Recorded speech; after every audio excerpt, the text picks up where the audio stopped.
За Монгол Улсын хурлын 2024 он 8 дугаар сарын 27 оны өдрийн 21-р тогтоолоор баталсан Монгол Улсын засгийн газрын 2024-с 28 оны үйл ажиллагааны хөтөлбөрийн 339-т газрын тосны бүтээгдэхүүний 3-аас 6 сарын хэрэглээний нөөц бүрдүүлэх шаардлагатай улсын нөөцийн шатхууны агуулгын барилга байгууламжийг ашиглалтад оруулна гэж заасан.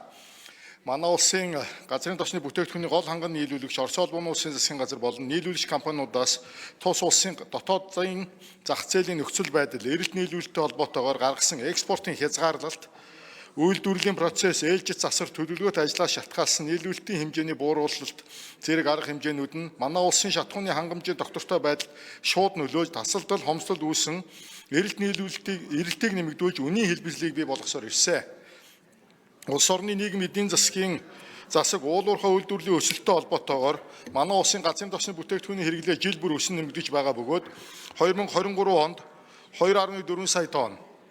2024 онд 2.8 сая тонн газрын тосны бүтээгдэхүүн тус импортын хэрэглэж өмнөх оны мөн үеэс даруй 21%-аар өссөн бол 2025 оны 10 дугаар сарын 28-ны өдрийн байдлаар нийт импортын хэмжээ 2.3 сая тонн хүрээд байна. Ард иргэдийн өргөн хэрэглээний А92 автобензиний хэрэглээ 2024 онд сард дунджаар 60 мянган тонн байсан бол 2025 онд сард дунджаар 80 мянган тонн хүрч өсөд байгаа боловч Орос улбаны улсын Роснефть компанитай хийсэн гэрээний хүрээнд хөнгөлөлтөө үнээр буюу $705 ам тогтмол үнээр нийлүүлж буй энгийн А92 автобензиний сард нийлүүлэх хэмжээ тодорхой шалтгааны улмаас 60 мянган тонноор хязгаарлагдаж нэмэгдүүлэх боломжгүй нөхцөл байдалтай байна.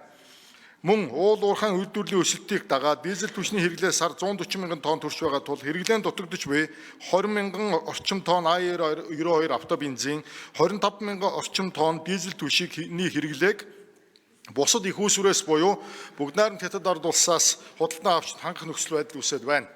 Шатхуун хангамжийн доктортой байдлыг хангах улсын хэмжээнд байгаа 30-аас доошгүй хоногийн тогтмол нөөцтэй байх, нөөцийг бүрдүүлэх, хадгалах савны хүчин чадал, багтаамжийг нэмэгдүүлэх хүрээнд импортлогч, борлуулагч, аж ахуйн нэгжүүдийг санхүүгийн дэмжлэг үзүүлэх, стратегийн оч холбогдлохын бүтээгдэхүүний хангамж нийлүүлэлтийн доктортой байдлыг хангах, эрсдлийг бууруулах, шуурхай шийдвэр гаргах эрх зүйн зохицуулалттай болох шаардлага зүй ёсоор тулгарч байна.